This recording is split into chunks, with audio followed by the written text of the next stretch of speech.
You ask Tiger to calculate. This deals with finding the midpoint between 2 points. The midpoint between the 2 points is negative 51.5, 19.5. Let's solve it step by step. Plot the 2 points and calculate the midpoint using the formula. The coordinates of point 1 are, x1 equals negative 21, y1 equals negative 24. The coordinates of point 2 are, x2 equals negative 82, y2 equals 63. PM represents the midpoint of the 2 points.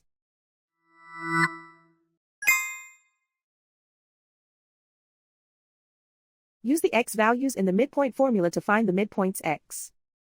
x1 equals negative 21. x2 equals negative 82.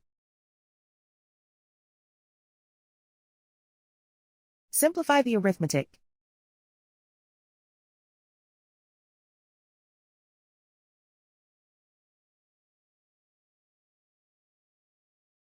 Use the y values in the midpoint formula to find the midpoints y.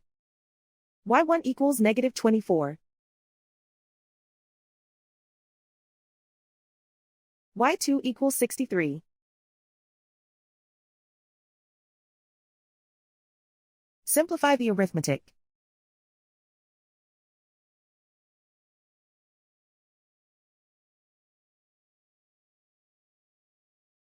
And so, the midpoint is negative 51.5, 19.5.